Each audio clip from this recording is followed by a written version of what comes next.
दीदी 1 किलो आलू कर दो। जी।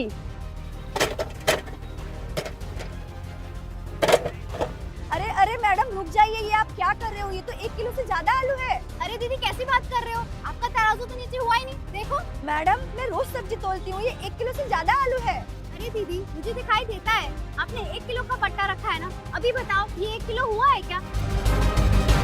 तुम इसकी बातें क्यों सुन रही हो? तुम डालो आलू। पता नहीं आज ये मेरे साथ क्या हो रहा है। मैडम ये 1 किलो से ज्यादा आलू है। अरे दीदी आपको क्या लग रहा है, मैं झूठ बोल रही हूँ क्या? ये देखो सब कुछ आपके सामने ही तो है। ठीक है, अब आलू को पन्नी में डालो। ठीक है भैया।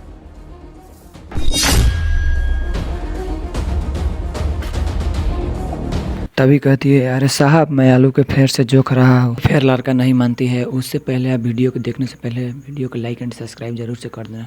फिर लड़का कहते हैं मुझे यही आलू चाहिए, जो मैं पैक और मैं ले जा रहा हूँ।